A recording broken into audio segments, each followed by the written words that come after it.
ये कोई कहानी नहीं बल्कि एक गहरा आध्यात्मिक रहस्य है। हमारे ब्रह्मांड में कुल 14 लोक माने गए हैं, 7 ऊपर और 7 नीचे।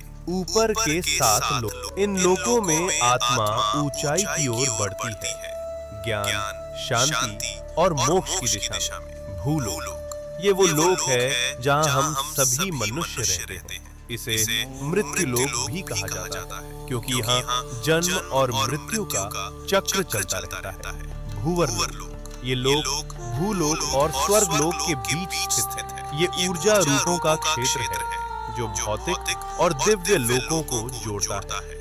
स्वर्ग लोक, देवताओं का लोक, जहाँ इंद्र और अन्य देवता निवास करते हैं। अच्छे कर्म करने वालों को मृत्यु के बाद इसी लोक में स्थान मिलता है, जहाँ सुख, संपत्ति और आनंद की अनुभूति होती है। महरलोक, ये दिव्य ऋषियों, तपस्वियों और महान आत्माओं का निवास स्थान है, जहाँ वशिष्ठ और विश्वामित्र जैसे महान ऋषि तपस्या करते हैं। जनलोक, इस लोक में वे आत्माएं निवास करती हैं जिन्होंने ज्ञान और ध्यान में परम सिद्धि प्राप्त की होती है। यहाँ के वासी ब्रह्मा जी की लीलाओं में लीन रहते हैं। तपलोक, अत्यंत शक्तिशाली तपस्वियों का स्थान जो शरीर से परे केवल चेतना में स्थित होते हैं। ब्रह्मलोक, यह है अंतिम लक्ष्य है, जहाँ केवल सत्य है, मोक्ष है और ईश्वर का साक्षात्कार होता है।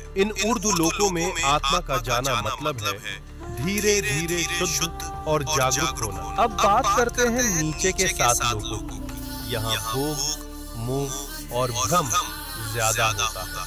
अतल लोक, राक्षसों और मायावी शक्तियों का घर।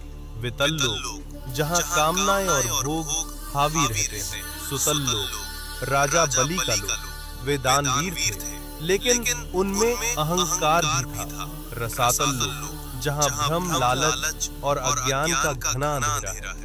तालातल लोक, छल, धोखा और झूठ से भरा हुआ लोक। महातल लोक, जहाँ अंधकार और अहंकार का बोलबाला है। पाताल लोक, सबसे नीचे का लोक, तामसिक ऊर्जा और इच्छाओं का केंद्र। लेकिन इन सबका मतलब सिर्फ बाहरी दुनिया नहीं है। ये 7 लोक हमारे भीतर की नकारात्मक सोच और कमजोरियों का प्रतीक है। तो जब हम सच्चाई, भक्ति और सेवा में लगते हैं, हम ऊपर के लोकों से जुड़ते हैं, और जब हम लालच, मोह और गुस्से में फंसते हैं, हम नीचे गिरते हैं। सोच बदलो, लोक बदल जाएगा।